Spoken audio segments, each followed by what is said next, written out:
Well, like Annika Larson said, the world keeps turning and the world of sport keeps turning as well. But a COVID-19 outbreak within the Springboks and Georgia camps resulted in this weekend's second test match being cancelled. The Boks and their management group reported 12 positive cases, while Georgia had 4. To discuss what this means going forward, let's speak to rugby writer Gavin Rich. Gavin, thanks a lot for joining us. The first thing I want to find out is, with so many positive cases among the players and the staff, how are those guys feeling? Have we seen any serious decline in their health? How are they doing after testing positive?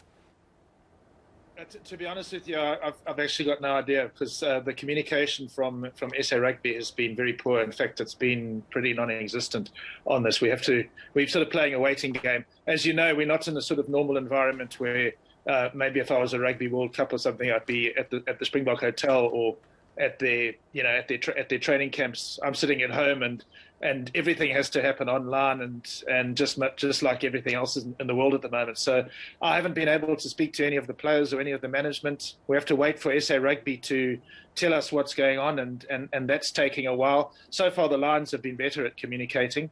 But we're playing a waiting game at the moment. What your facts are correct, though. There are 12 members of the camp at the moment that, as far as we know, I mean, something might have happened subsequently, but as far as we know, there are 12 members of the Springbok camp that are infected at the moment, or who tested positive.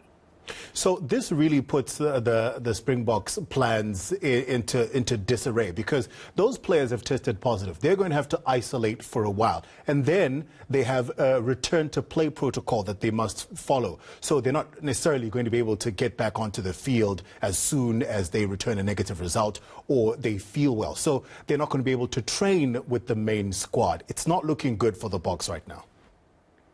Yeah, well, from what I understand, and I'm not an expert on this, but and different people will tell you different things. But from what I understand, you've got to have the 10 days of isolation, and then you've got to take about another 7 days. That's if you only had mild symptoms or non-existent symptoms. So what do you call it? Asymptomatic. So you have to wait.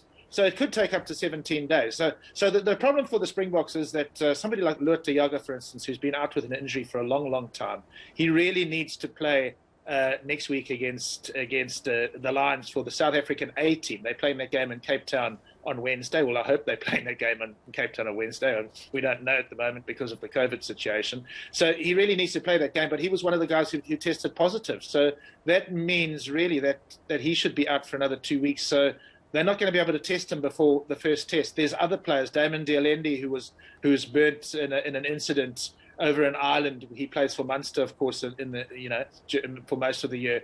He suffered a burn, as did RG Snyman's. RG Snyman's already been pretty much ruled out of the Test series, but Damon Dialendi needs to play as well. So it is a problem. But the Lions have that problem now as well, because they desperately needed to play against the Bulls this weekend in their scheduled game, because they need to get an opportunity at some stage to start putting their test team together. So far, they haven't done that. They've played mix and match teams. They're giving everybody a chance to play themselves into the test team. Their game's been cancelled as well. There is talk of a replacement game, and for their sakes, I hope that they do get one. But the Springboks, are really in a problem, because they don't have their game against Georgia.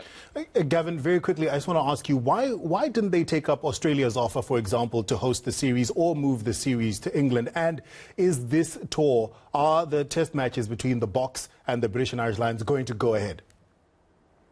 They couldn't get a guarantee from the UK government. That's why they couldn't go to the UK, and it was going to end up costing more money than it would be to stage it here. I don't think that Australian option was ever on the table. They just felt the Australians were being opportunistic. What really should have happened, and this is if rugby administrators in the world, around the world, were more competent and better at organising things than they are, unfortunately. What really should have happened is that this tour should have been postponed till next year. We knew as long ago, probably as last September, that this tour was going to be compromised because of COVID. We always knew the third wave was coming now. Yeah. So, that really is the problem.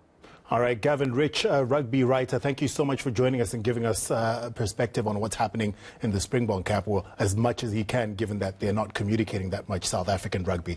Let's